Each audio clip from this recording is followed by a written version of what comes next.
Donc, bonjour à tous et à tous. Encore une fois, merci d'être là aujourd'hui avec nous. Donc, on a le plaisir d'assister à trois présentations d'équipes de recherche qui vont nous présenter leurs projets.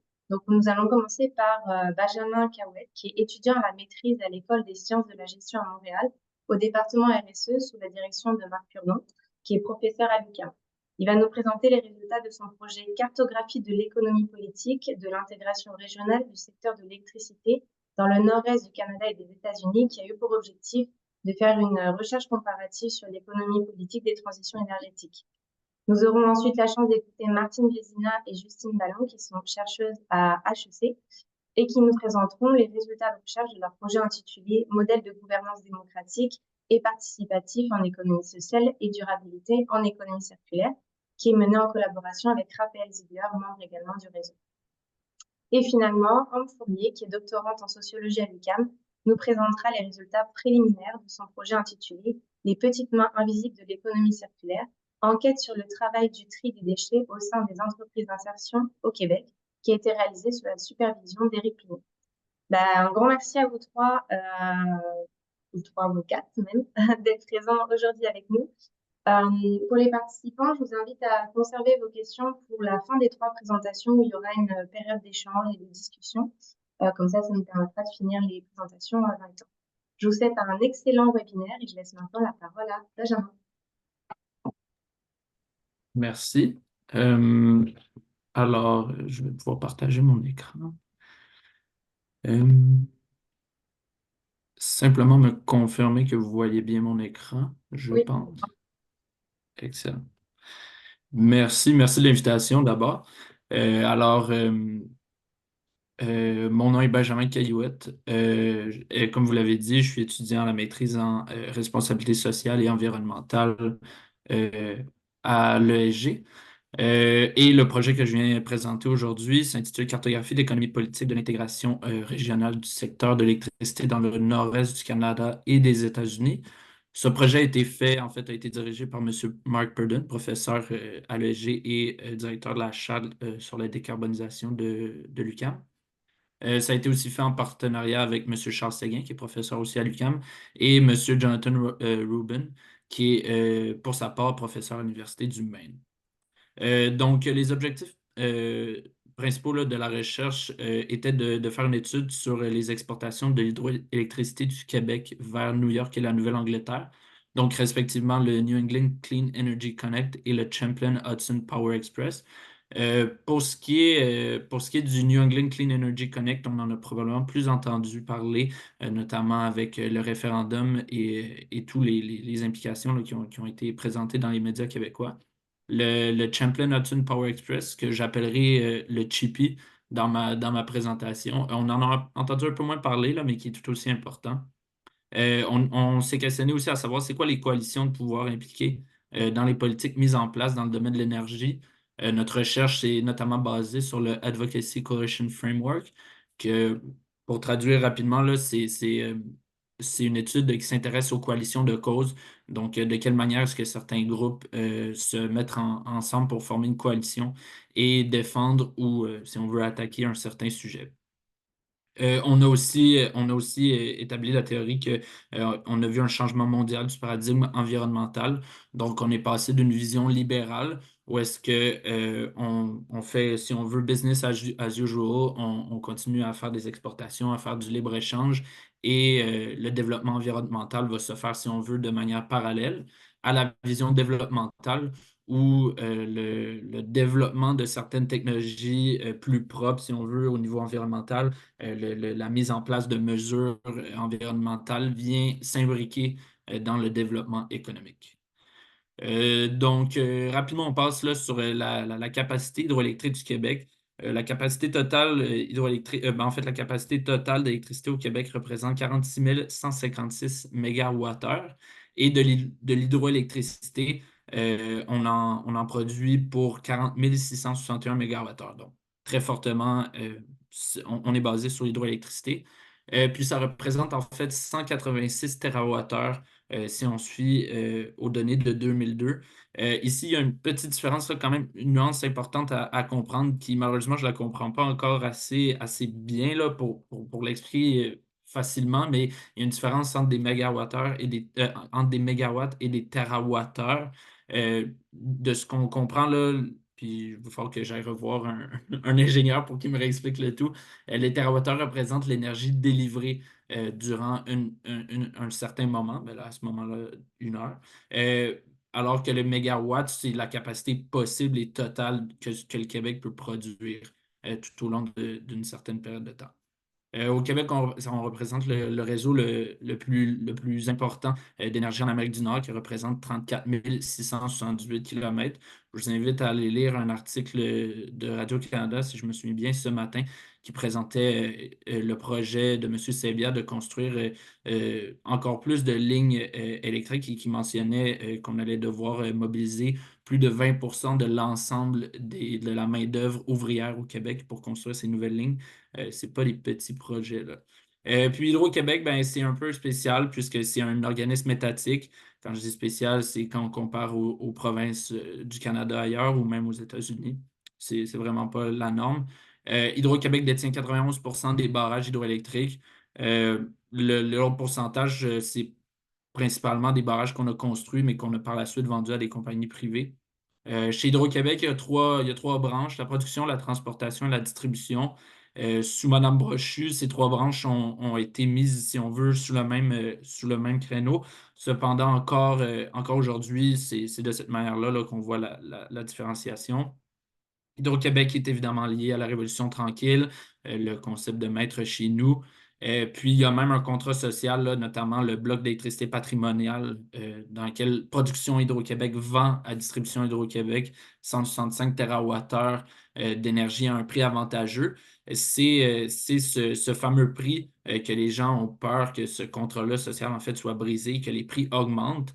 Cependant, ce qu'on ne mentionne pas assez souvent, c'est que les prix sont déjà censés augmenter, sont censés suivre l'inflation, mais c'est possible là, qu'un gouvernement présent ou futur brise, si on veut, ce contrat social-là pour répondre aux nouvelles demandes en augmentant les prix de manière plus considérable.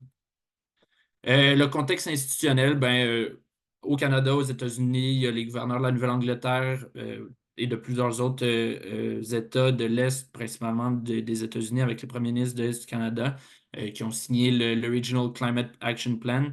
De manière générale, à peu près tous les États de l'Est des États-Unis et toutes les provinces de l'Est du Canada, si ce n'est pas tout le Canada, ont pris des ententes et ont mis des objectifs à plus ou moins long terme. L'objectif, souvent le plus loin qu'on discute, c'est l'objectif 2050, de réduire de 75 à 85 les GES si on se fait au niveau de 2001.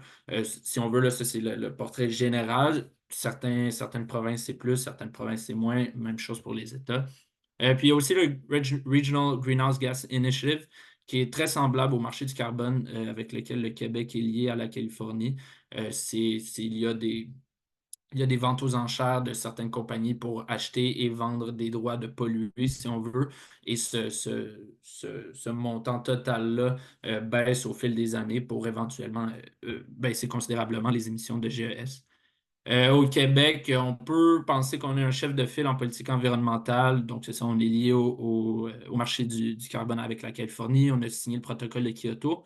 Il y a aussi la Régie de l'énergie qui est très liée à Hydro-Québec, qui est principalement là pour protéger les consommateurs, donc vous et moi. Cependant, ce rôle est appelé à changer dans les prochaines années, puisqu'il y a des projets de loi qui sont votés présentement pour remanier un peu cette régie-là.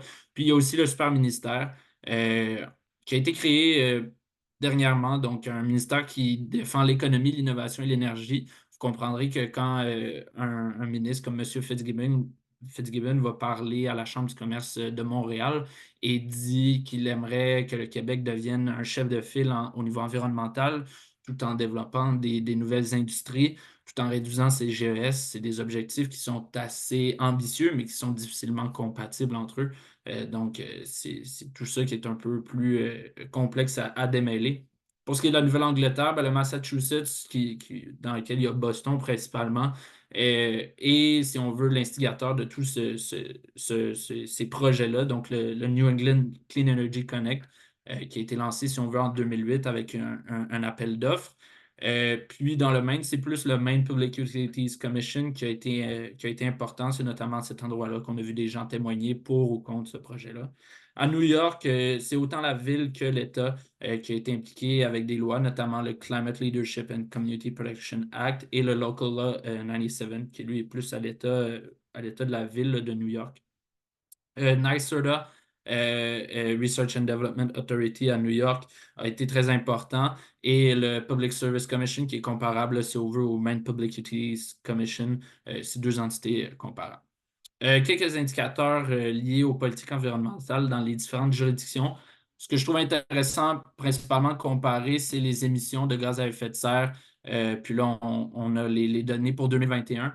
Ben, ce qu'on peut soulever, là, c'est que la ville de New York a 52,9 tonnes de CO2 par année, est quand même assez proche de l'entièreté de la province du Québec. Puis, on peut les comparer, là, si on veut, la grandeur d'importance selon tout l'État de New York, comparé avec Boston et l'État du Massachusetts.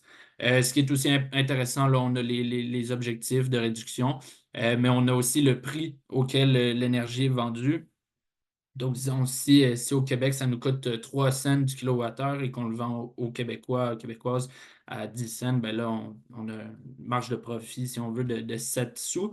Mais ça nous en coûte 3 à produire et qu'on le vend, disons, à 10 cents le kilowattheure à New York, ben, eux, ils l'achètent à 10 cents le kilowattheure, mais ils le revendent à 27,84 cents le kilowattheure. Donc, on peut s'imaginer que la plus grande part de profit va leur revenir quand même, alors qu'ils achètent de l'énergie bon marché, si on veut, aux Québécois et Québécoises. Donc, pour ce qui est du NECEC, New England Clean Energy Connect, ça représente 1200 MW de capacité et c'est 9,45 TWh par année ferme. Je mets un point d'exclamation à ferme puisque de manière générale, la manière dont on vend au Québec de l'énergie aux autres provinces ou aux autres États aux États-Unis, ça s'appelle un marché spot. Donc aujourd'hui, on est mercredi et puis ce matin, il y a des ordinateurs et des personnes qui ont calculé pour dire demain, jeudi, nous allons avoir besoin de X montant d'énergie pour fonctionner au Québec et voici notre surplus. On va le vendre une journée à l'avance. Ça, c'est le marché spot et on va le vendre à un prix qui va varier selon les jours, selon la température, selon d'innombrables variables. Alors que les projets comme le NECEC et Chippy, c'est des montants fermes par année et c'est des quantités fermes pour une très longue période. Et c'est vraiment une des caractéristiques de ces deux projets-là. Donc, c'est la longévité et le prix qui va suivre seulement un cours principal. Donc, ces projets-là représentent donc près de 17 de la consommation de l'État de Massachusetts. Et le Maine, en fait, au fil de négociations, a réussi à avoir aussi sa part du gâteau. Oui, avec de l'électricité, mais aussi avec de l'argent donné, ben, pas donné, mais de l'argent fourni par Hydro-Québec pour développer le Wi-Fi, pour donner des bourses à certaines écoles. Donc, il y a un gros package qui a été donné et négocié par le Maine et Hydro-Québec pour faire passer, si on veut, la pilule. Et c'est 54 000 de nouvelles lignes HVDC, donc High Voltage Direct Current.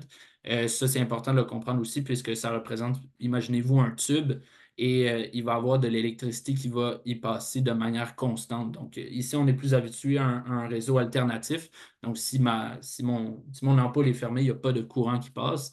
Alors que ces lignes-là représentent que que l'ampoule soit allumée ou pas, il va y avoir de l'énergie qui va y passer.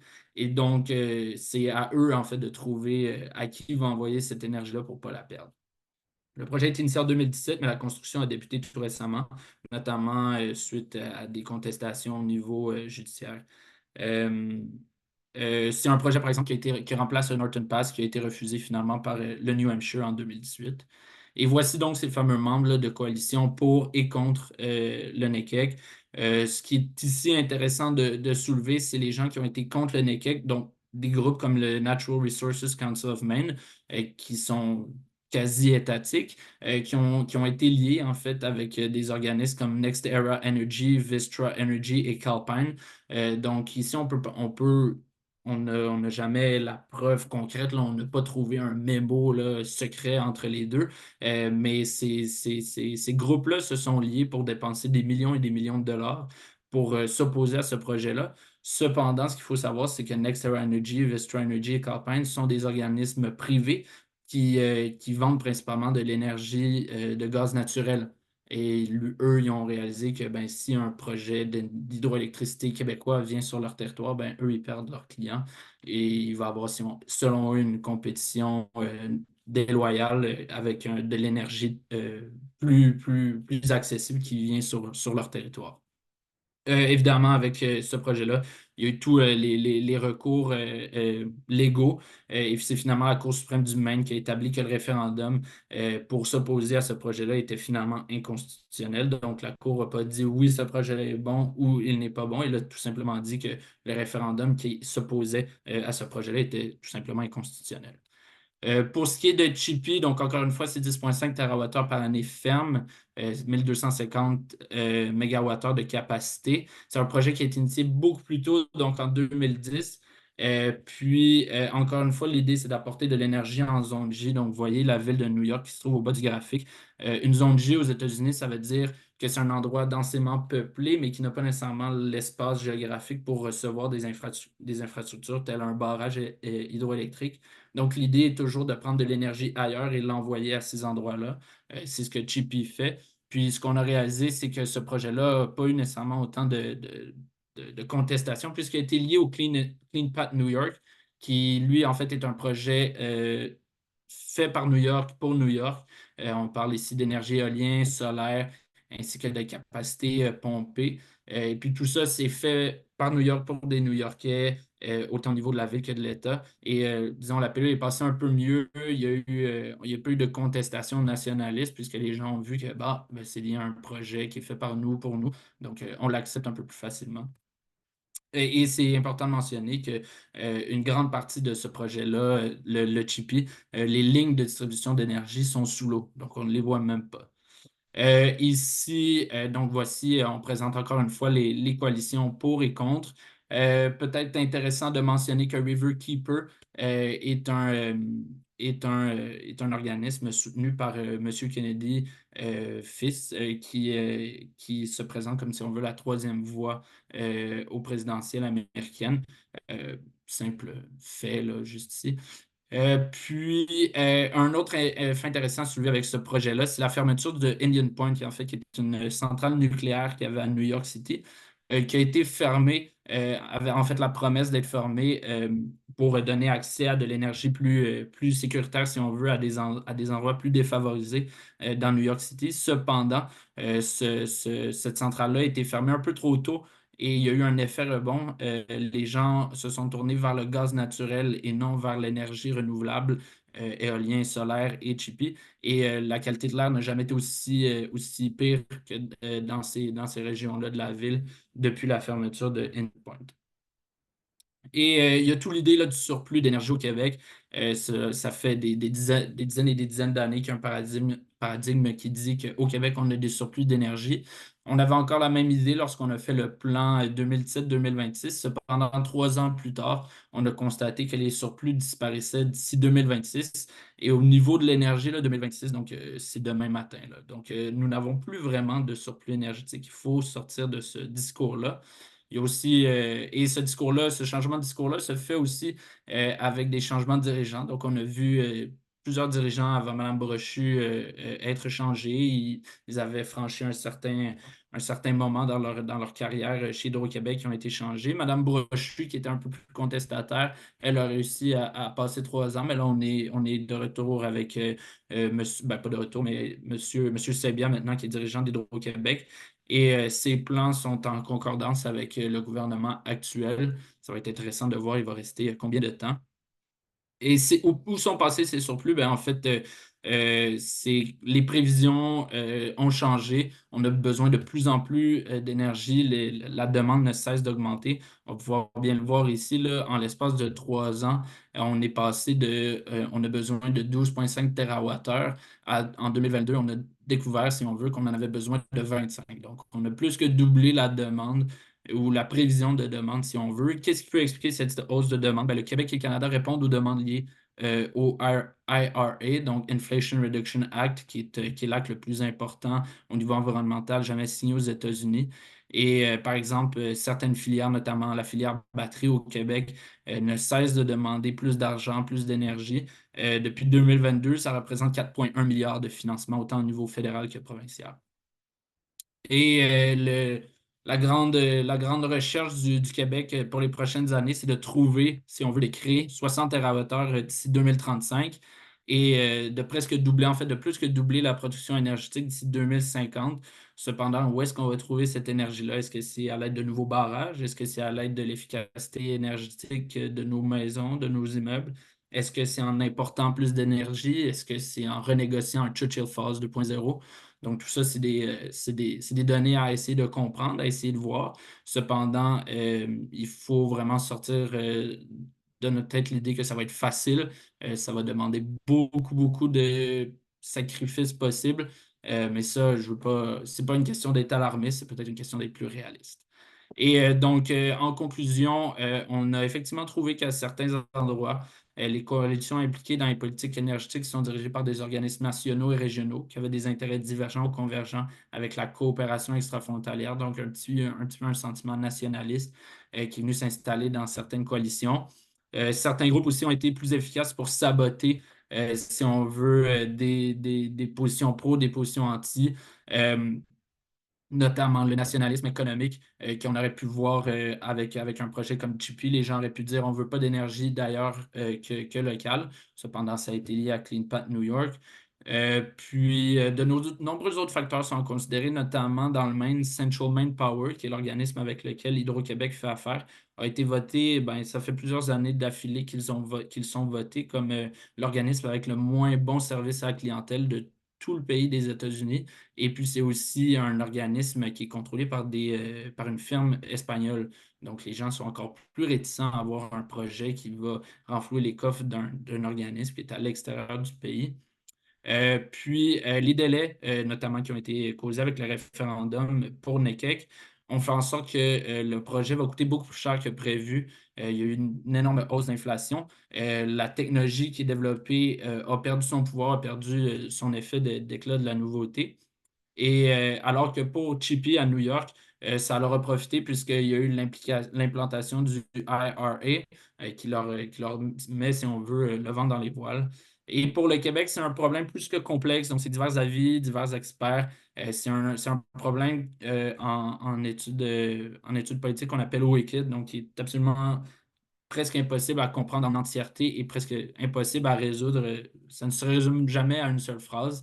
Et il y a plusieurs impacts et chocs internes et externes qui sont plutôt difficiles à comprendre et à prévoir.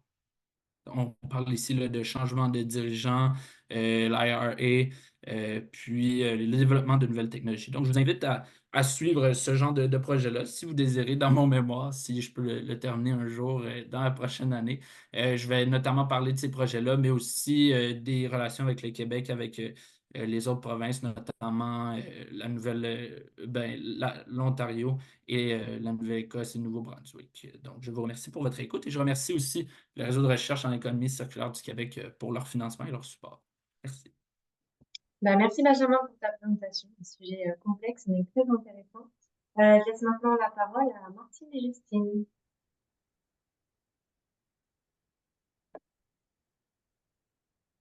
Martine, on n'entend pas ton micro. Oui. Justine, je t'invite à partager ton écran. Martine, ton micro est coupé.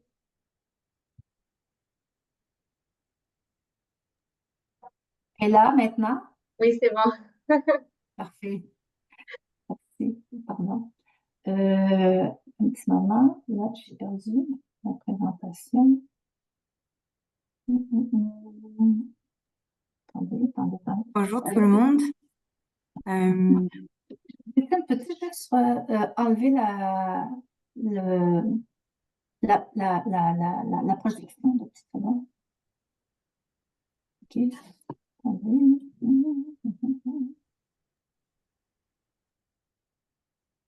Martine, je n'ai pas entendu, je pense. Oui, 2 secondes. Attends un petit peu. OK. Voilà, d'accord. Vous m'entendez maintenant? Oui. Parfait. Alors, pardon pour tout ça. Donc, Merci d'être là et ça fait vraiment plaisir d'entendre parler d'entreprises atypiques comme Hydro-Québec, semble-t-il, parce que c'est de ce type d'entreprise-là dont on va parler aujourd'hui. Et on va donc regarder ça plutôt d'un point de vue de gouvernance démocratique et participative. Donc, on va passer d'une perspective quand même macro à une perspective beaucoup plus micro, c'est-à-dire organisationnelle. Et donc, ce projet, donc merci au réseau de l'avoir financé. Donc, c'est un projet qui s'intéresse aux pratiques de gouvernance démocratique et participative dans les organisations d'économie sociale qui œuvrent donc en économie circulaire.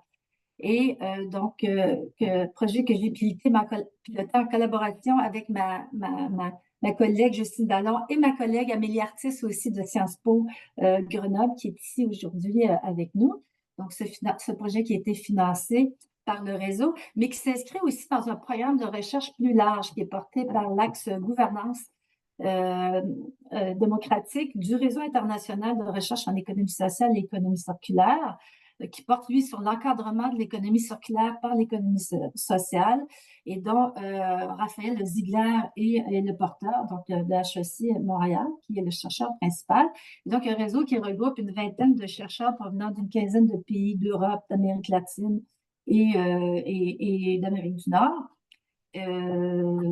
Et ce projet-ci s'inscrit aussi dans les suites de projets qui ont été menés par la plupart de ces chercheurs-là avec le TIES, Territoire innovant en économie sociale et solidaire, et donc avec les acteurs du milieu. Et puis j'en profite pour remercier Marie-France Bellemare, Solène Martin-Derry et Gaëlle Généreux, qui ont été tour à tour leaders de ces projets-là au TIES. Donc, en fait, c'est... Et donc, à l'étape suivante, s'il te plaît. Voilà. Donc, c'est un projet qui a bénéficié aussi de l'engagement, je dirais, de Gabrielle Plourde, Gratia Benazzi et Anaïs El Amaouri, qui étaient toutes trois étudiantes, et de Clara Alagui également. Donc, on est un peu parti du constat quand même que bon, pourquoi en fait joindre les qualificatifs de démocratique et participatif? Ben, en fait, on voit bien que transformer, c'est-à-dire l'économie circulaire implique de transformer nos modes de production, de consommation et d'échange. Et on pense bien quand même que tout ça ne pourra pas se faire sans la participation des consommateurs, des producteurs, des commerçants. Donc, c'est un premier élément de réponse à pourquoi ce projet-ci. Et donc, la démocratie nous apparaît quand même centrale en économie circulaire, bien qu'on va le voir, c'est certainement pas un thème qui est pour le moment bien beaucoup exploré. Donc, troisième transparence, Justine. Merci. Alors, le plan de la présentation aujourd'hui, donc, on va faire un bref rappel sur qu'est-ce que c'est la gouvernance en économie sociale, notre question de recherche, méthodologie, une grille d'analyse somme toute exploratoire. Et puis, on va vous présenter aussi une partie de cette recherche-là qui était issue de recherche-action, quelques résultats préliminaires. On est dans des recherches qualitatives, donc on est encore en train je dirais même de recueillir des données et d'essayer de modéliser un peu tout ce qu'on a pu voir. Donc, à cette diapo suivante. Alors, c'est quoi peut-être un bref rappel et à cette diapo suivante. Un bref rappel, c'est quoi une entreprise d'économie sociale? Très rapidement, et tout ça est bien cadré dans une loi cadre en économie sociale qu'on a au Québec.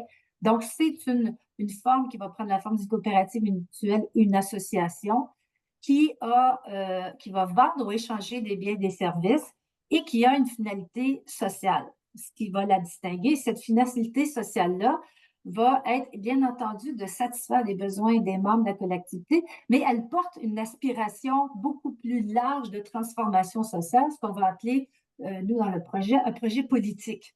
Et on peut penser que l'économie circulaire, dans le cas des entreprises d'économie sociale, peut être un projet politique qui va avoir une importance dans les choix de gouvernance. Alors, l'exploitation va respecter différentes règles. Donc, d'abord au service des besoins de ses membres ou de la collectivité, indépendante des organismes publics, donc on n'est pas Hydro-Québec ici, aspiration à la viabilité économique, donc c'est des organisations qui recherchent une pérennité économique. Ils vont aussi avoir une pérennité dans le temps parce qu'elles ne peuvent être revendues, elles n'ont pas d'action. Et donc, elles ne peuvent redistribuer des dividendes. En tout cas, si elles le font selon d'autres règles, des règles d'égalité, et qu'elles ne peuvent pas être vendues. Et ce qui va nous intéresser, nous, prochaine diapo, ce qui va nous intéresser ici, c'est la question de la gouvernance démocratique. Hein, parce que on va y revenir un petit peu plus tard. Il y a beaucoup de travaux, quelques travaux qui ont été faits pour le moment par des chercheurs sur les similitudes en économie sociale, l'économie circulaire, un peu le rôle historique de l'économie sociale en économie circulaire. On sait que les ressourceries ont souvent été, dans les années 70, créées à l'initiative de citoyens sur des territoires pour donner les ressourceries qu'on connaît aujourd'hui. Il y a actuellement un recensement qui se fait sur les entreprises d'économie sociale en économie circulaire à l'échelle dans le cadre du réseau partenarial international. On a aussi développé une taxonomie des stratégies d'économie circulaire des entreprises d'économie sociale. Bref, il y a beaucoup de travaux qui ont été faits, mais on ne s'est pas penché du tout encore sur la question de la démocratie. Quel effet, quel impact, quelle forme, etc., etc. Donc, diapo suivante. C'est dans ce sens, dans cet esprit-là que notre question de recherche, diapo suivante, notre question de recherche tourne autour de celle qu'on a ici. En fait, quels sont les mécanismes de gouvernance? Est-ce qu'il y a des spécificités de gouvernance? Est-ce que la gouvernance démocratique peut renforcer l'économie circulaire? À quelles conditions? À quelles modalités? Ce sont de grands objectifs de recherche que nous n'avons pas, évidemment, résolus en termes de réponse dans cette recherche précise que nous faisons ici, qui est une recherche exploratoire, mais qui devrait nous mener, nous rapprocher un peu de ces réponses-là. Alors, pourquoi s'intéresser en particulier à la gouvernance des entreprises d'économie sociale en économie circulaire? La gouvernance démocratique et participative, c'est un sujet central dans la réflexion des acteurs scientifiques et des acteurs de terrain aussi en économie sociale. Il y a beaucoup de travaux qui vont mettre en évidence que la gouvernance démocratique va être le socle même de l'entreprise d'économie sociale et de sa capacité à poursuivre sa finalité, qu'elle soit au service des membres de la communauté, etc.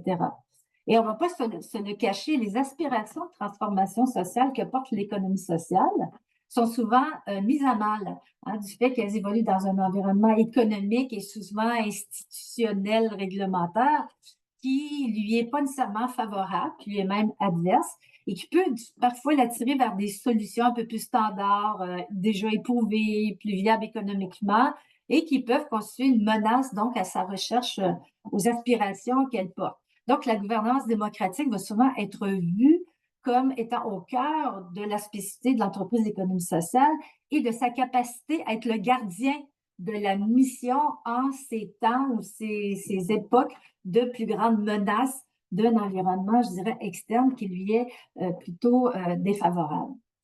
Alors, ça nous apparaît particulièrement important dans ce contexte-là, une fois qu'on comprend que les entreprises d'économie sociale sont relativement présentes en économie circulaire, mais de comprendre aussi comment est-ce que la gouvernance démocratique peut leur permettre d'apporter, quelle forme elle prend, et d'apporter des réponses un peu différentes et surtout d'être un gardien face à des dérives potentielles de secteurs d'activité.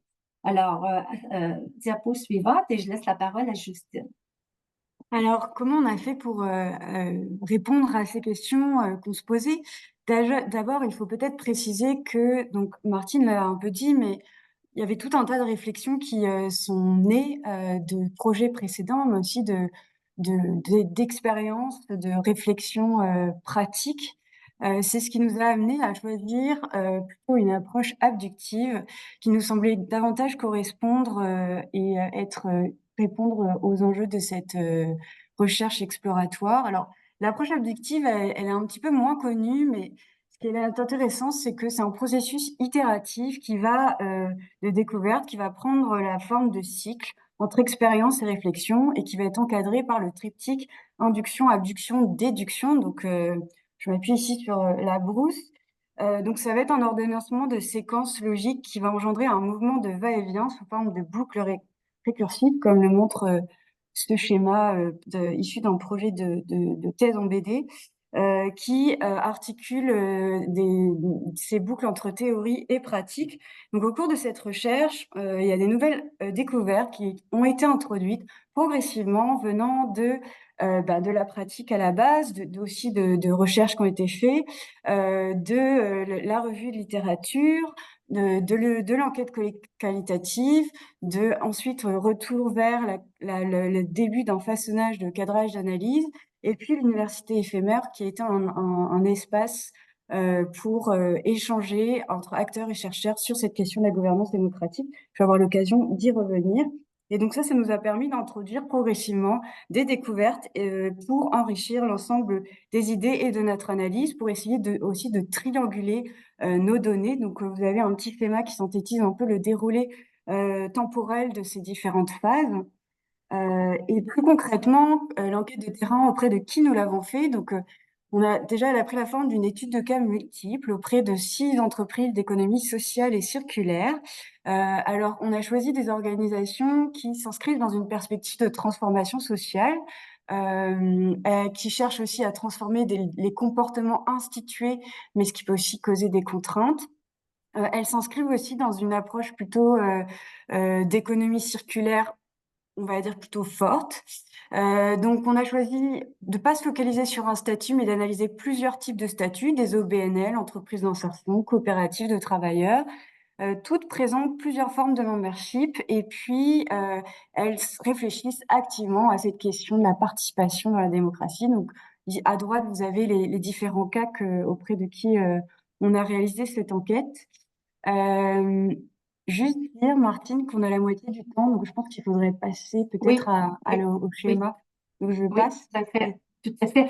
Juste peut-être faire un constat que cette question-là de la gouvernance démocratique en économie circulaire, on se disait que c'est quand même un espace de réflexion qui est à investir parce qu'après une revue littérative très extensive, on n'a absolument rien trouvé Donc, c'est comme si le contrôle, la propriété, ça n'intéresse pas l'économie circulaire. Ce qui intéresse l'économie circulaire, c'est les stratégies, c'est l'économique, c'est les modèles d'affaires, mais c'est pas qui contrôle quoi.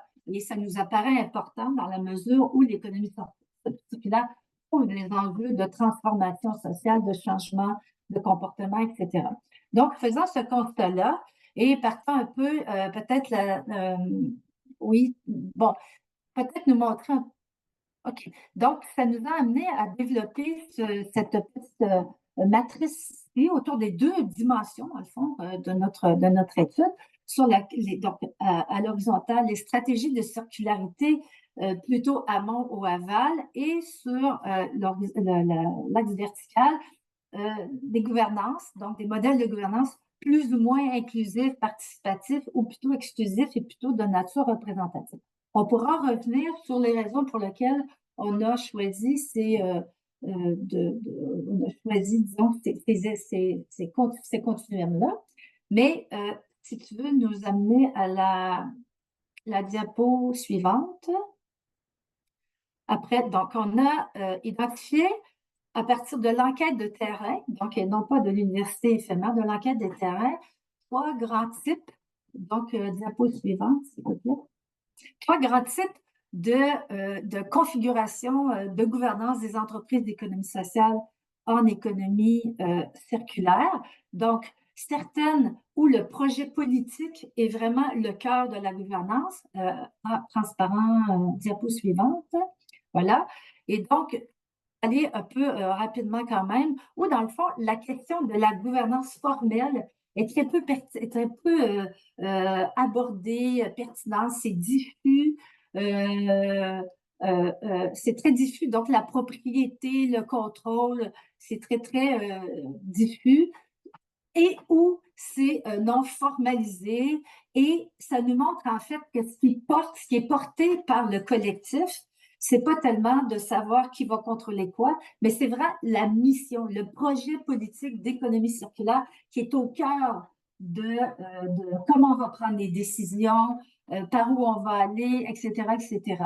Donc, voilà. Alors que dans un second modèle qu'on a appelé la gouvernance pragmatique, on est là devant des organisations d'économie sociale qui ont dû croître rapidement de par les stratégies de circularité qu'elles ont, c'est-à-dire logisticien ou mutualiseur. Et là, la tension est très forte entre le projet politique de départ en économie circulaire et le projet économique dû à cette espèce d'impératif de croissance rapide. Hein? Et donc, ce sont des gouvernances où on va essayer d'intégrer le plus possible plusieurs partenaires, ce qui va poser des enjeux parce que entre l'objectif d'intégrer différents partenaires qui ont tous une partie de la réponse à la solution qu'on veut mettre en place, eh bien, il y a ces partenaires-là qui, ne s'identifient pas du tout à l'économie circulaire ou qui ne comprennent pas du tout qu'est-ce que c'est une coopérative, une entreprise d'économie sociale. Et donc, l'engagement est beaucoup plus limité. Et donc, en termes de défis de gouvernance à ces organisations-là, même si on veut être très, très inclusif, on se retrouve finalement à avoir plutôt les travailleurs à l'interne qui vont porter le projet. Et là, on voit plusieurs solutions un peu innovantes, des solutions pragmatiques et ponctuelles. Donc, des experts bénévoles qu'on va solliciter. On va exclure certaines catégories de façon temporaire en recherchant des experts, etc. Donc, des solutions très pragmatiques. Est-ce que c'est des solutions ponctuelles ou ce sera de nouveaux modèles? C'est à voir. Et enfin, on a des entreprises d'économie sociale souvent qu'on va retrouver dans l'insertion socio-professionnelle, où là, ce sont des plus grandes organisations qui sont sur des stratégies de circularité vraiment en aval et qui portent un projet d'abord social, souvent de l'insertion sociale, et où la question de l'économie circulaire est un peu utilitaire au départ, bien qu'elle devienne de plus en plus importante, et où donc on est dans un modèle beaucoup plus fonctionnel, un modèle de fiduciaire que de membres qui participent comme tel aux instances de gouvernance, des experts, mais beaucoup qui apportent leurs expertises, leurs liens, leurs réseaux territoriaux, et donc des modèles où on travaille beaucoup en partenariat, beaucoup de partenaires, de partenariats d'affaires, etc. Et où toute la vie plus démocratique, elle est beaucoup plus dans de l'animation avec les parties prenantes, etc., etc. Et donc, oui, suivante, ce qui nous amène en fait à se dire, est-ce que, d'abord, est-ce qu'il y a une trajectoire?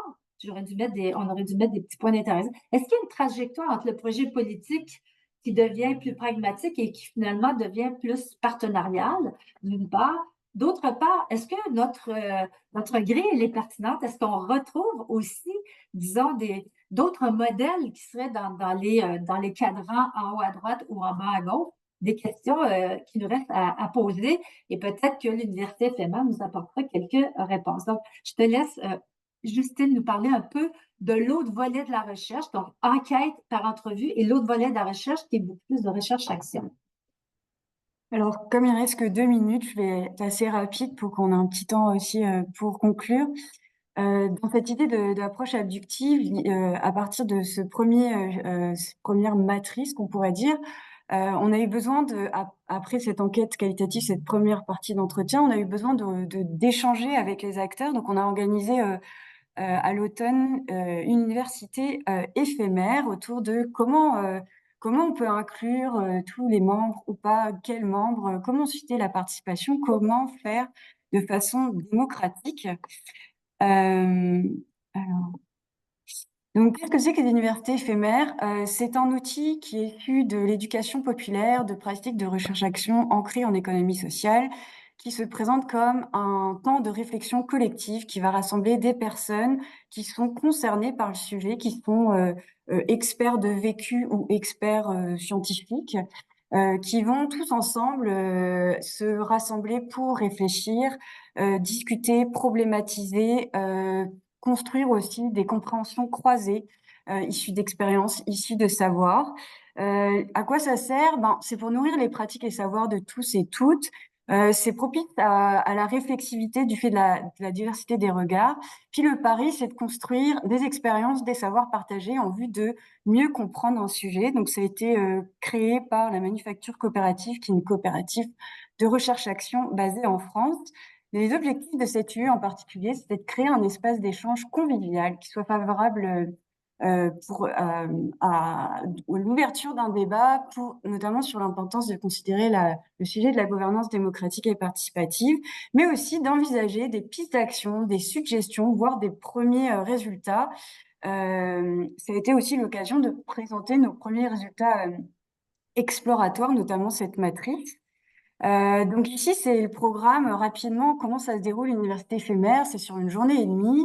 Nous avions rassemblé une quinzaine de personnes, notamment nous avions invité bien sûr des chercheurs du réseau, puisqu'on a co-construit tout ce travail, notamment avec le réseau de recherche sur l'économie circulaire, mais aussi avec l'Institut international des coopératives et aussi avec le TIES qui a participé à l'animation.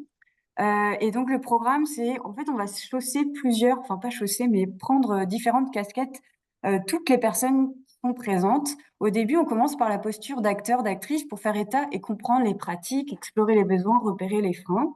Ensuite, on a un sec à cette recherche pour commencer à se nourrir.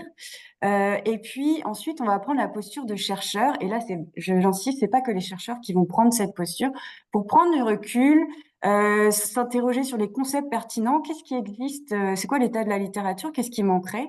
Et enfin, pour rendre compte de tous ces résultats, on prend la posture de journaliste. Ce qui a abouti à notamment, puisque toutes ces universités éphémères s'inscrivent dans une logique de commun, de savoir, production de savoir partagé. Donc tous les résultats de l'université éphémère, tout ce qui a été préparé aussi est accessible sur cette plateforme. Donc je suppose que le diaporama sera accessible, donc vous pourrez aller voir si ça vous intéresse. Donc parmi les résultats, notamment avec la posture chercheur, on a identifié plusieurs éléments sur lesquels on a travaillé. Donc par exemple, quels sont les mécanismes qui favorisent une bonne articulation éducation et sensibilisation autour de la gouvernance? Comment on peut développer des moyens et des ressources qui sont adaptés pour réaliser cette gouvernance démocratique et participative, mais avec des moyens souvent contraints? Comment on peut composer avec différents niveaux d'engagement et d'intérêt des parties prenantes? Et enfin, quelles instances seraient favorables pour traiter les tensions qui sont inhérentes à tout processus démocratique et participatif? Voici ce qui est un peu issu de notre université éphémère. Donc déjà, il y a une synthèse qui a été réalisée à partir des universités éphémères par une des participantes, Hélène Saint-Jacques de la coopérative de la centrale agricole, pardon, qui nous a fait une belle synthèse. Mais sinon, il y a eu à la rédaction d'un plaidoyer pour les bailleurs de fonds sur l'importance du financement, non pas uniquement des activités d'économie circulaire, mais aussi liées à la gouvernance. Il y a eu le développement d'un webinaire de formation sur la gouvernance en économie sociale et circulaire. Donc, c'est une proposition qui mériterait d'être poursuivie. Pardon. Puis, finalement, ce qu'on peut dire, c'est que l'université primaire, elle a permis de mieux comprendre les tensions dans leur contexte, de distinguer des phénomènes, des tensions et des besoins qui sont récurrents versus singuliers. On a remarqué qu'il y avait des enjeux et des besoins qui étaient non sectoriels, mais il y a aussi des spécificités qui sont propres au champ de l'économie circulaire. Donc, et dans tous les cas, on est venu à l'idée que c'était important de considérer cette question en économie circulaire insuffisamment considérée. Et puis, les organisations ne sont pas encore suffisamment outillées. À la suite de cette université éphémère, il y a une synthèse qui est en cours et puis aussi une fiche méthode pour transmettre cette méthode de l'UE. Peut-être qu'on va à la conclusion. À la conclusion, oui, oui, tout à fait. Oui. Je te laisse partir. Oui, rapidement, je pense qu'un des apports de cette recherche qui s'inscrit dans un programme plus large, c'est vraiment une des premières recherches qui caractérise les spécificités de la gouvernance dans les entreprises d'économie sociale en économie circulaire. On a en tout cas cette grille d'analyse qui a pu être développée. Donc, tout ça qui s'appuie aussi sur une approche abductive qui, elle, a permis aussi d'aller commencer à chercher des solutions également. Et bon, ben, évidemment, des limites, un nombre de cas limité. On est actuellement en phase de poursuivre des entretiens. Un cadre analytique à préciser, étant une recherche exploratoire. Je dirais aussi peut-être pas une limite, mais un des défis, c'est faire converger les données ici de l'enquête, donc la dimension, de la perspective plus déductive, avec les données issues de la recherche-action. C'est très, très, très riche, mais c'est un peu un défi là, de faire se rencontrer ça. Et moi, je dirais aussi qu'on se rend compte aussi qu'entre économie circulaire et gouvernance, il y a à faire se rencontrer un peu cette idée de modèle, de le prendre par la question du modèle d'affaires qui va amener les dimensions plus économiques aussi, qui semblent avoir un effet aussi sur la gouvernance, en tout cas sur l'évolution de la gouvernance des entreprises d'économie sociale en économie circulaire. Merci. Merci à toutes les deux pour votre présentation. On va finir maintenant avec Ambre.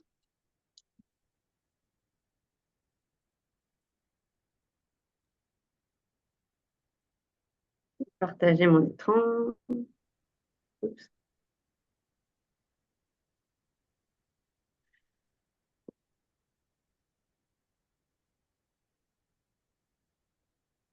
Alors, je vous remercie.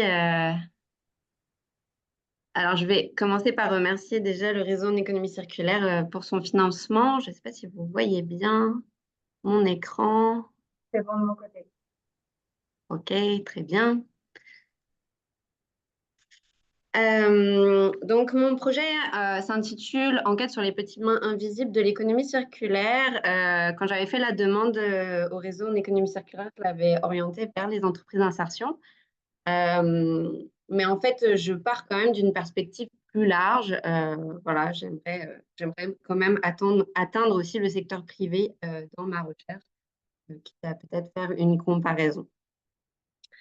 Alors, voilà, c'est un projet qui est financé par le CRSH et le Fonds de recherche Société Culture du provincial, donc du Québec, et qui est dirigé donc par Éric Pinault, donc professeur de sociologie à l'UQAM et membre de l'ISE, l'Institut de l'environnement, et Pascal Bédard, professeur à l'Université de Laval, qui s'intéresse notamment à la question du travail aussi dans ses recherches.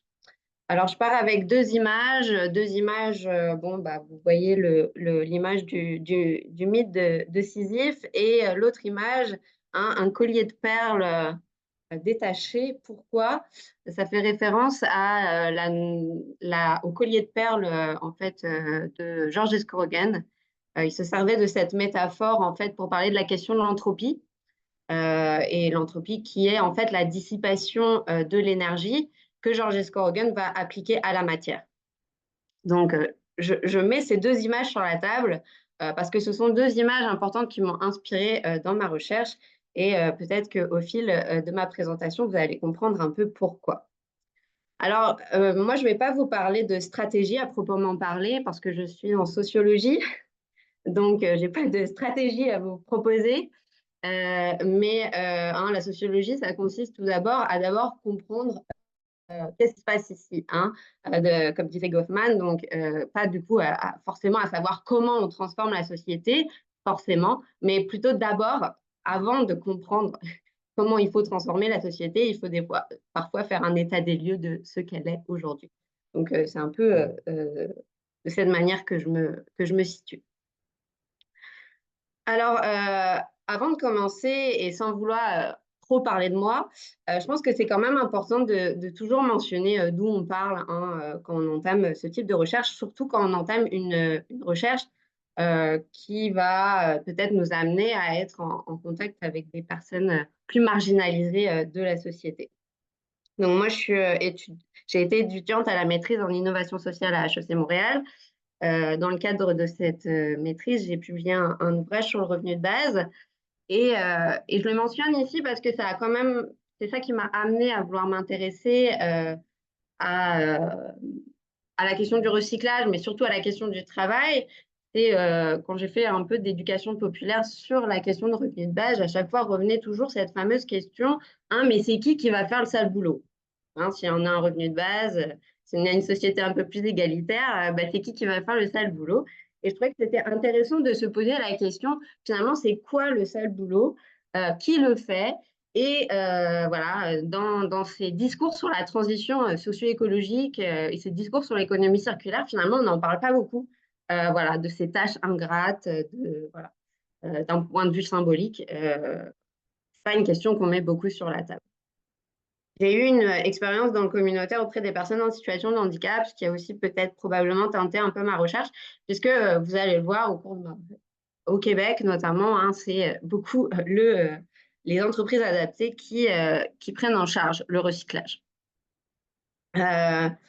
Et j'ai été aussi chargée de cours à HEC Montréal. Alors ça a été important aussi parce que je me suis rendu compte, en fait, en donnant des cours, parfois que il y avait chez les étudiants un peu opéré la magie de la circularité. Si les choses allaient circuler tout seul, on ne se préoccupait pas vraiment de qui était impliqué dans les flux, est-ce qu'il y avait des inégalités socio-économiques à l'intérieur de ces flux, etc. C'est une espèce de magie du flux. Bon, j'ai une hypothèse à vous proposer sur l'explication de cette magie du flux, mais c'est quelque chose qui m'a un peu perturbée, voilà, qui m'a interrogée et sur lequel j'avais envie de travailler. Et par ailleurs, je m'intéresse à la philosophie du travail au sens large et aux questions de l'environnement. Et pour parler un peu de mes origines sociales, donc j'ai un père qui est spécialiste en automatisme et en maintenance industrielle, et je pense que c'est pas sans rien non plus avec le sujet que j'ai choisi, et une mère qui est travailleuse sociale. Donc finalement, aujourd'hui et à l'heure actuelle, je suis en train de faire mon terrain, mais je me rends compte, c'est assez frappant que je croise ces deux milieux voilà, qui m'ont été transmis par ma socialisation primaire. Alors, une économie circulaire peu soucieuse du travail, à la fois de son contenu et de ses conditions. Alors, c'est ce qu'on peut se rendre compte quand on explore la littérature en économie circulaire. À la fois, les sciences sociales sont très peu présentes, alors qu'il y a énormément de travaux sur les travailleurs des déchets en sciences sociales, mais ils sont peu mobilisés dans les travaux en économie circulaire. Alors, j'ai cette barre là qui me gêne un peu, mais voilà. Et comme le disait en fait Claire Shea et plusieurs auteurs avant, en fait, le développement durable faisait exactement la même chose. Il négligeait totalement la question du travail. D'ailleurs, pour moi, une des illustrations de ça, c'est qu'on a encore dans la même catégorie aujourd'hui, dans les objectifs du développement durable, le travail décent qui est lié à la croissance économique. C'est deux entités qui sont complètement liées. Il n'y a pas du tout de séparation. Si on s'intéresse au travail décent, il faut s'intéresser à la croissance économique. Moi, je suis un peu plus critique là-dessus. Est-ce qu'on peut penser la question du travail décent sans la lier expressément à la croissance? Et par ailleurs, plusieurs auteurs ont montré que finalement, en économie circulaire, ce qu'on s'intéresse, on s'intéresse aux outils et aux aides à la décision. La majorité des recherches sont faites en ingénierie et il y a peu voilà, de soucis sur ces questions des inégalités sociales, du travail, etc. Alors, une des hypothèses qu'on peut faire là-dessus, c'est que l'économie circulaire se sert beaucoup de l'analogie avec la nature pour se légitimer, entre guillemets, et finalement, on va mobiliser tout un tas de vocabulaire comme celui de symbiose, on parle de symbiose industrielle, on fait comme la nature, c'est bien de faire comme la nature, mais de dire ça invisibilise d'une certaine manière le labeur, la difficulté de finalement reproduire le cycle de la nature. Alors, voilà, donc c'est un peu pour moi ce que j'appelle le mythe du cycle sans labeur, sans rapport de force. Donc, est-ce que l'économie circulaire, c'est du recyclage? Bon, je provoque en disant ça, mais je pense que c'est important de le rappeler. L'économie circulaire, ce sont d'abord des discours et c'est une pratique principale qui est le recyclage. Et on le voit à la fois dans la littérature, mais dans la réalité. J'ai une diapo tout à l'heure qui montre que la plupart des investissements, à la fois en temps, en énergie, etc., vont dans cette de ce recyclage.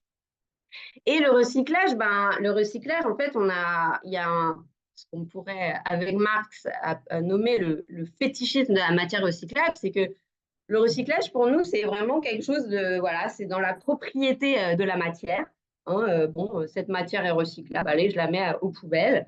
Alors qu'en fait, le recyclage, la réalité même du recyclage, elle n'est pas dans la propriété intrinsèque de la matière, mais plutôt dans le rapport social, c'est-à-dire dans les infrastructures disponibles, la quantité de travailleurs disponibles sur un territoire donné, dans une économie donnée et en fonction d'une organisation sociale. Donc, est recyclable ce que l'organisation sociale permet et non pas vraiment la qualité particulière de la matière. En tout cas, c'est secondaire par rapport parce qu'aujourd'hui, en fait, on est dans un recyclage mécanique et non chimique. Hein.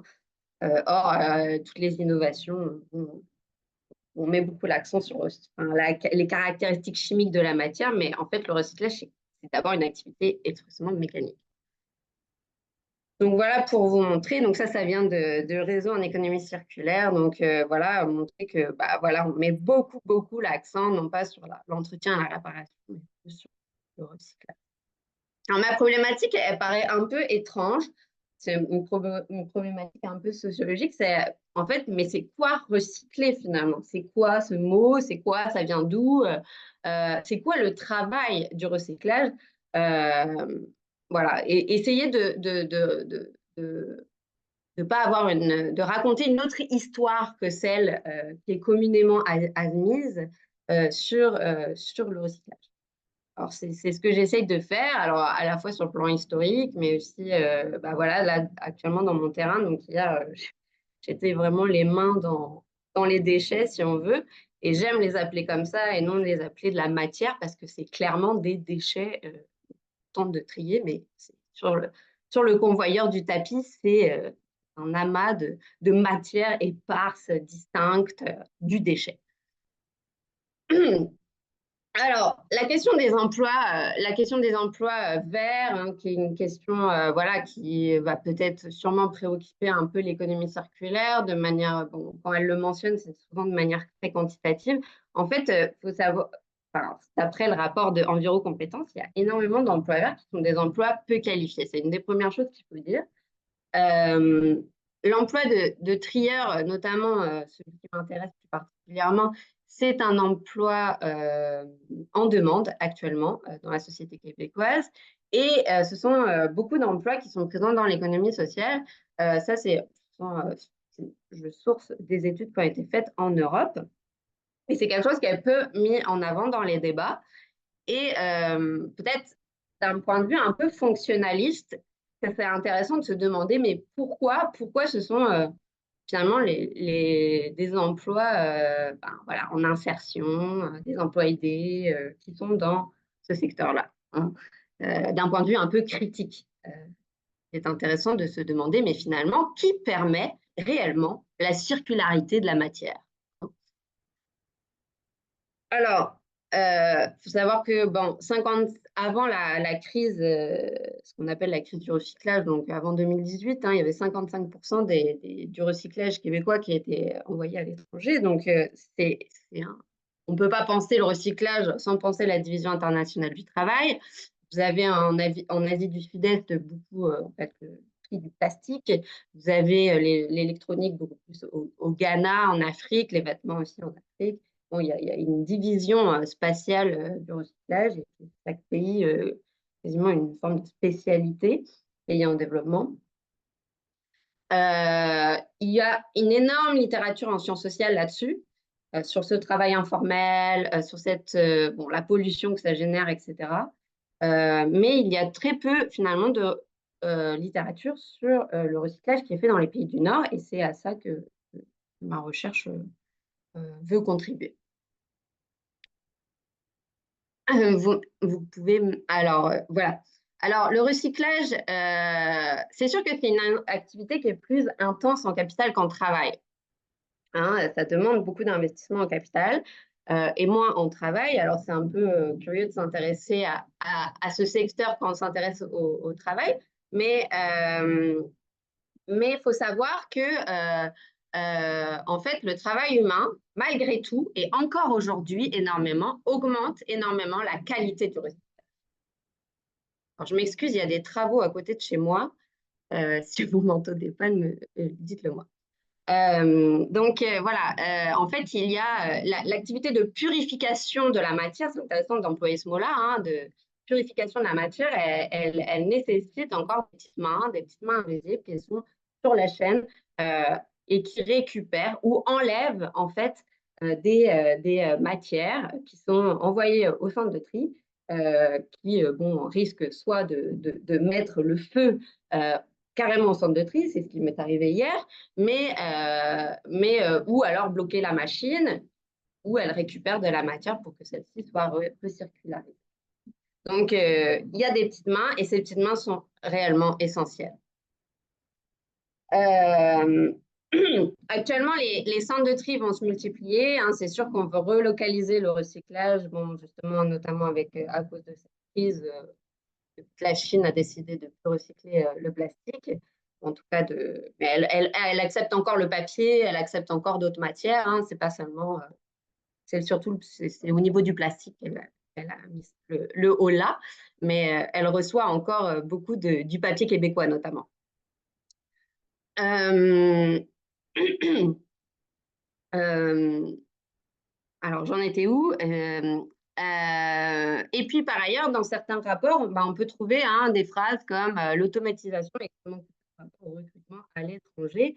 Voilà, le recyclage, ça implique des énormes machines, des coûts énormes.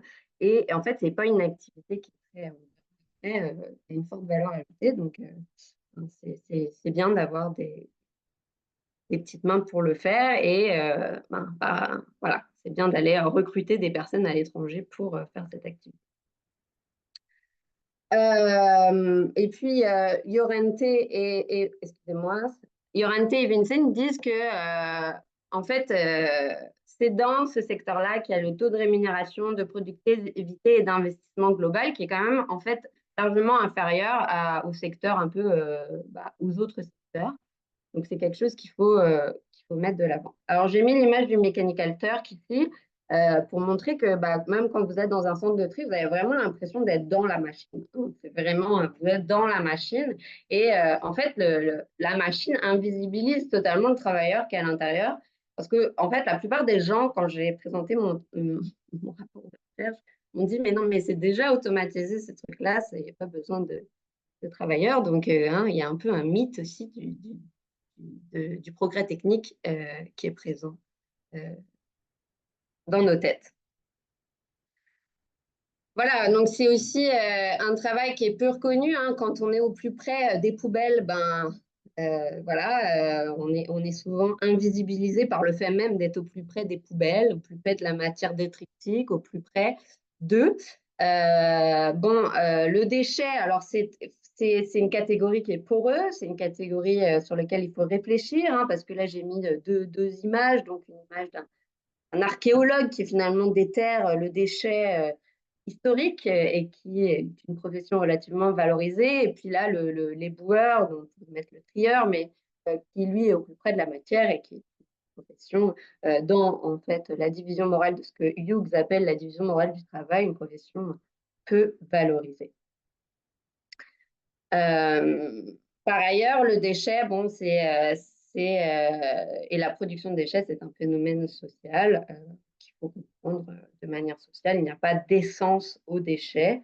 C'est important de le mentionner. Et je pense que l'économie circulaire rebrasse qu'est-ce qu'on considère comme un déchet, qu'est-ce qu'on considère. Ça remet sur la table ce débat-là, sur la frontière entre ce qui est déchet et ce qui ne l'est pas. Au moins, on participe à ça, mais je pense qu'il faudrait aller plus loin et valoriser justement ceux qui prennent et qui permettent finalement qu'il y ait moins de déchets produits. Par ailleurs, il n'y a pas de société sans déchets. Ça, c'est quelque chose qu'il faut rappeler. Je pense que c'est important. Le déchet, c'est inhérent à la vie. Donc là, je cite mon champignon, le détritus. Je pense que c'est important de le nommer plutôt que d'attaquer finalement assez vite, notamment les centres de tri, en disant qu'ils en produisent trop.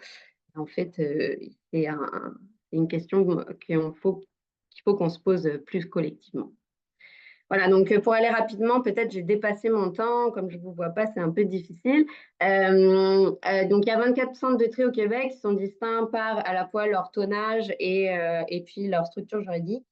Vous avez les centres de tri, en fait, privés. Ce que j'ai remarqué, c'est qu'ils sont plus, en fait, dans des matières simples à recycler.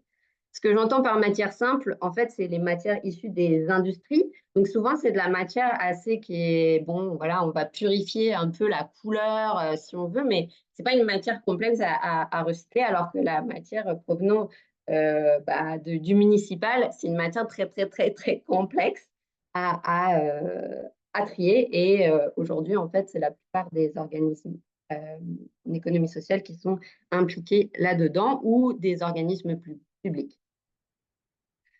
Voilà, il faut se demander si le recyclage c'est réellement rentable parce que quand on regarde l'actualité, ça tombe, en tout cas, tout ce qui est au Québec, en tout cas, il tombe plusieurs articles quasiment tous les jours. Un centre de tri ferme ses portes, un autre ici, un autre là, etc.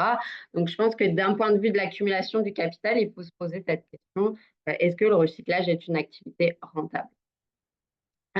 Au niveau des trieurs, donc vous avez 1440 trieurs. Ce chiffre, en fait, il ne comprend pas tous les trieurs chez Renaissance, par exemple, dans le textile. C'est vraiment sur le centre de tri et les centres de tri seulement. Mais il y a plus de trieurs que ça, en fait, dans la société. Et un quart de ceux-ci sont des personnes avec des limitations fonctionnelles. Donc, ce qu'il faut, pour moi, ce que je voudrais dire là-dedans, c'est que plus on produit, plus on va devoir trier. Voilà, pour faire circuler cette matière, mais ça demande un travail important. Donc, le recyclage, c'est quoi? Alors, quelques éléments de réponse pour mobiliser un peu mon cadre conceptuel. Donc, d'abord, c'est participer à une activité dissipative. Les sciences économiques ont très peu pris en compte cette étape-là du cycle économique. Donc là, je me base sur les travaux de mon directeur, donc Éric Pinault. Est-ce que c'est une activité à faire valeur ajoutée au sens capitaliste du terme? C'est une question que je laisse en suspens. Je ne sais pas si je vais pouvoir y répondre dans ma thèse, mais je pense que c'est une question au vu de l'actualité. Recycler, c'est quoi sinon? C'est faire une activité qui est aux marges du salariat classique. Voilà, donc vous avez plusieurs acteurs impliqués dans le recyclage, mais qui ne sont pas salariés. Et notamment les travailleurs en insertion, bon, à quel point ils sont dans le salariat ou pas, c'est une question à se poser, mais je pense que c'est important de le nommer. Recycler, c'est quoi? C'est manipuler de la matière, des miettes de matière. Hein, c'est ça qu'il faut le dire. Alors, là, je me base sur le travail de Friedman, notamment le travail qui se nomme le travail en miettes. C'est recycler, c'est récupérer des matières de composition et de consistance variables, matériaux, formes, humidité, des matières qui sont enchevêtrées les unes dans les autres. Voilà, il y a une complexité dans le contenu même du travail qui est très importante. Et ces matières, elles varient en fonction des pratiques sociales, donc des pratiques d'une population sur un territoire donné, d'une société sur un territoire. Et recycler, c'est exercer un travail en miettes, une micro-tâche de tri, hein, c'est un micro-travail, on pourrait l'appeler comme ça, qui est un travail relativement taylorisé, donc sur une chaîne de montage. Chez nous, nous ne trions pas, hein, nous récupérons si on veut, mais ceux qui trient, ce sont ceux qui sont dans les centres de tri. Donc, voilà, vous avez une forte littérature en ergonomie, en psychodynamie du travail, hein, mais c'est important, je pense, que de repenser à la question du corps impliqué dans ce flux de matière qui est à recycler. Alors, le plan de ma thèse, très rapidement, voilà, je vais faire une littérature critique sur l'économie circulaire, voir comment elle aborde la question du travail. Et en fait, mon objet d'étude, c'est l'économie circulaire même, donc d'un point de vue un peu critique. Je vais faire une histoire du recyclage, voilà, du chiffonnier au trieur de nos jours. Et puis, une enquête que je suis en train de faire actuellement, parce que j'ai les mains dedans en ce moment, une ethnographie un peu pour décrire voilà, c'est quoi cette réalité dans ces centres de tri qu'on ne voit pas, qui sont assez éloignés des centres urbains d'ailleurs. Donc voilà, je finirai par vous remercier pour votre attention et avec une phrase de Bell Hooks, voilà, de la marge au centre. Je pense que c'est important de se positionner dans les marges pour rester critique par rapport aux discours dominants et notamment, moi je considère que l'économie circulaire, c'est actuellement un discours dominant. Euh, donc, euh, donc voilà, je vous invite à regarder avec les marges. Voilà, parce que, voilà. Puis je vous laisse sur une petite phrase de Simone Veil que vous pouvez lire quand vous ouvrirez mon diaporama. Je vous remercie. Merci Ambre pour la présentation. Bon, on a pas mal dépassé le temps, mais on peut s'accorder quand même quelques minutes de questions pour ceux qui en ont. J'ai vu dans le chat qu'il y en a qui voulaient poser des questions. Pour ceux qui doivent nous quitter, il n'y a pas de problème. On comprendra et je vous remercie dans ce cas-là d'être venus. Et voilà, ceux qui veulent rester un 5 minutes pour des questions, n'hésitez pas. À vous la parole.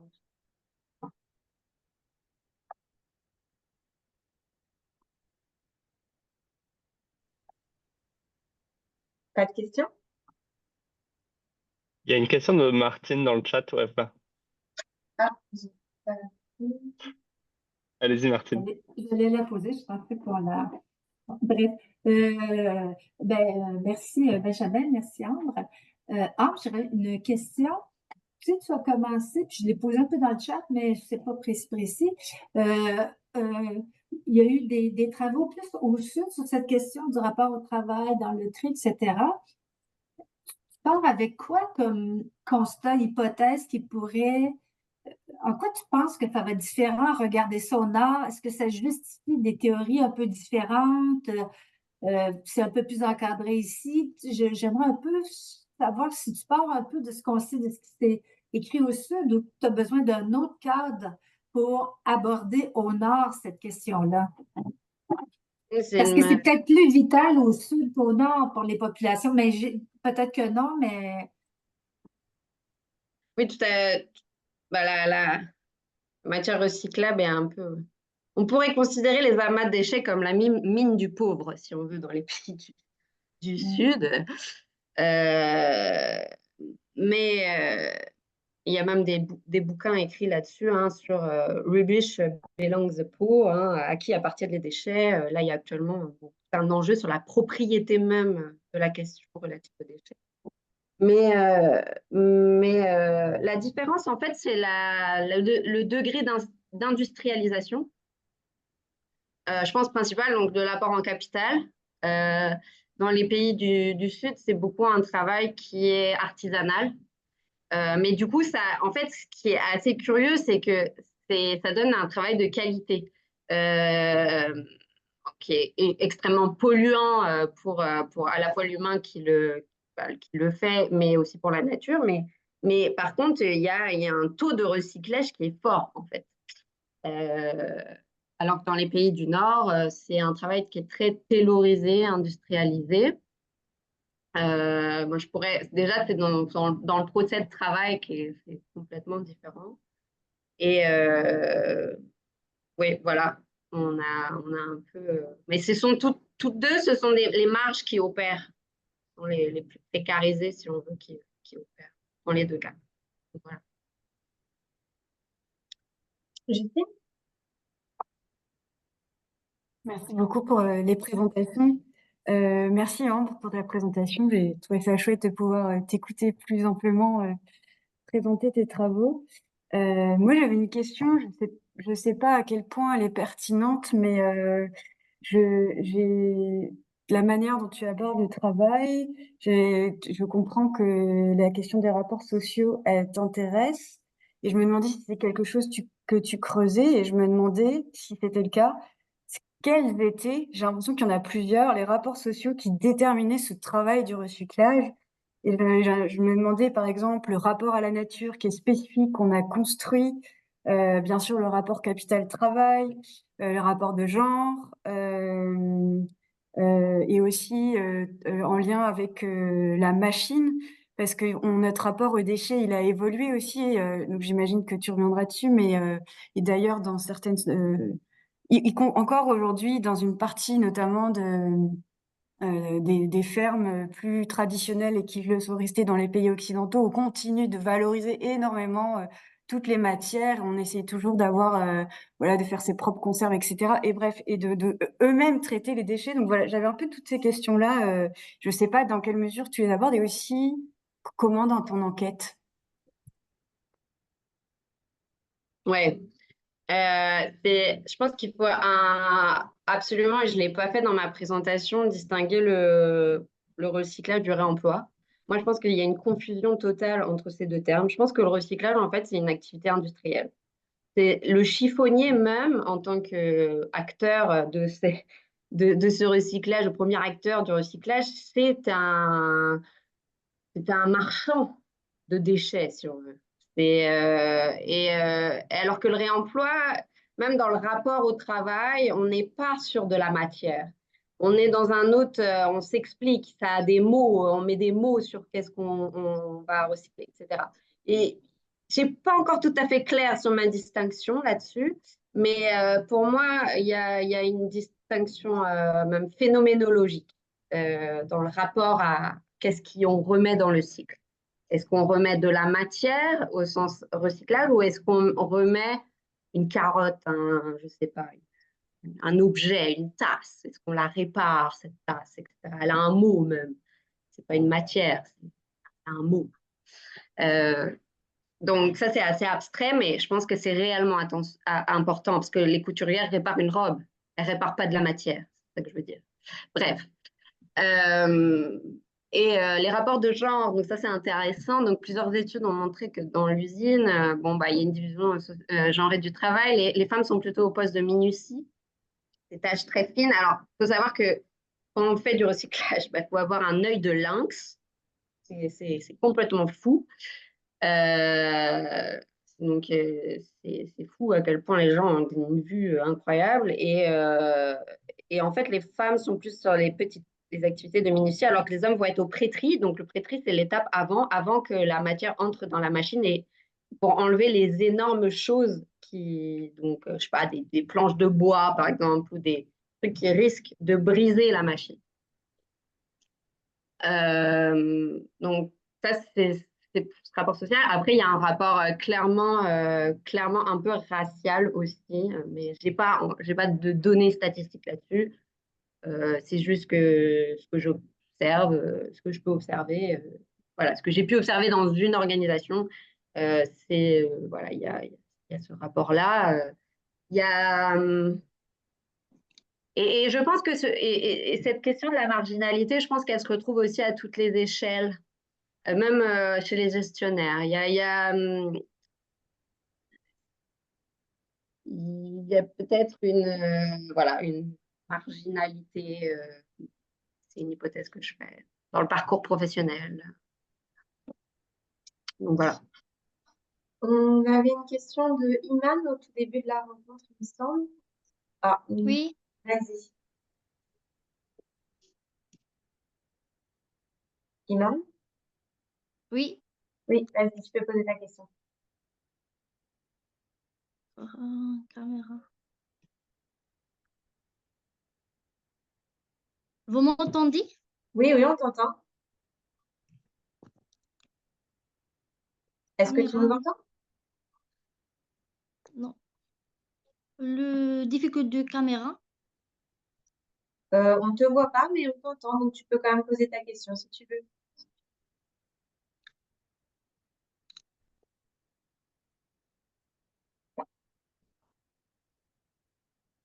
Allô, Iman? Alors,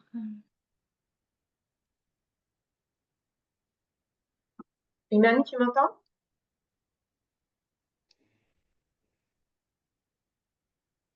Bon, bah tant pis. bonjour tout le monde. Je m'appelle Imam Bakali, doctorante en sciences de gestion. Vous m'entendez? Oui, Doctorante à l'Université Mohamed V à Rabat, Maroc. Tout d'abord, je veux remercier beaucoup nos professeurs Martine Vézena, Justin Ballon, Amélie Artis pour ce webinaire qui est très riche et très utile à travers les résultats de projets, des mécanismes et des modèles de la gouvernance démocratique. J'extrais que la gouvernance démocratique représentait aujourd'hui une compétence réellement indispensable pour l'entreprise d'économie sociale, car il y a influence directe et considérable sur la performance sociale, économique et environnementale, et aussi sur la richesse, l'innovation sociale et aussi le valeur durable qui est capable de générer, d'accumuler l'année après année. Donc, ma question concernant ce projet, la gouvernance démocratique doit-elle être appréhendée comme un moyen ou comme une fin pour l'entreprise d'économie sociale? Et merci pour la parole. Martine, Justine, il y en a vous deux qui veut répondre. Vas-y, Martine. Je dirais les deux, bien entendu.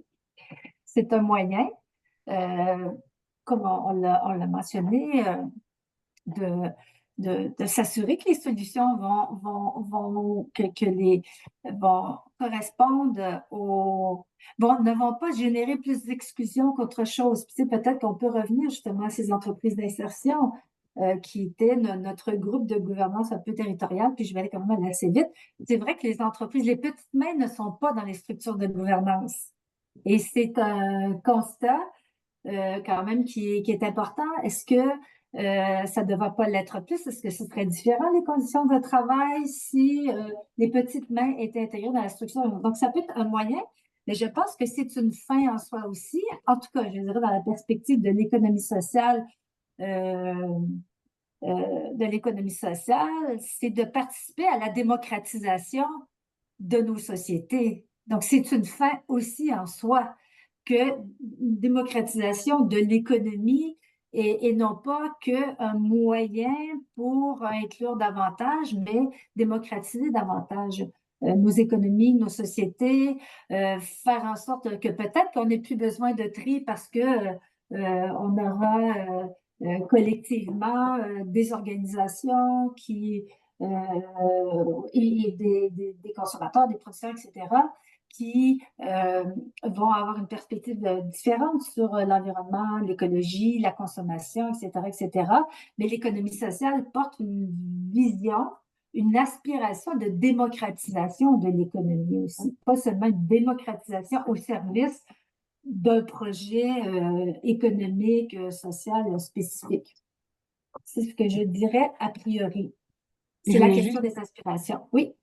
Je voulais juste aussi rebondir aussi sur le fait que dans notre projet, on s'est intéressé à en quoi c'était important de considérer la démocratie, mais aussi dans la gouvernance démocratique, mais aussi participative, en s'intéressant aux pratiques, vraiment aux pratiques, pas seulement à la démocratie et à la gouvernance formelle, qui ne dit pas tout, en fait. Participer à une AG, ça peut être très peu, en fait, finalement.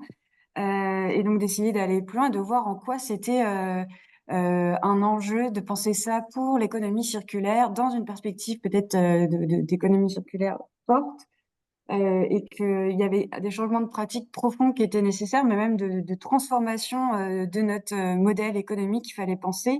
Et donc au-delà, avec une perspective finalement critique de cette recherche de performance économique, sociale ou environnementale qui peut être recherchée dans d'autres structures, peut-être dans des entreprises plus privées qui s'inscrivent plus uniquement dans une logique lucrative en économie circulaire. Je vais juste préciser ça. Donc, j'espère avoir une participation avec vous, hein, webinaire. Et merci beaucoup pour le temps précieux que vous m'avez consacré. Merci beaucoup. Ben oui, c'est ça. Merci tout le monde pour vos présentations. C'était hyper intéressant. Puis merci pour les questions et les discussions qu'il y a eu. On a perdu un petit peu de monde en route, mais le retard, c'est normal. Ben voilà. Bonne journée à tout le monde. J'espère vous revoir bientôt sur un webinaire, peut-être à notre assemblée générale. Mais voilà. Merci encore. Bonne journée tout le monde. Merci, bonne journée. Au revoir, bonne journée.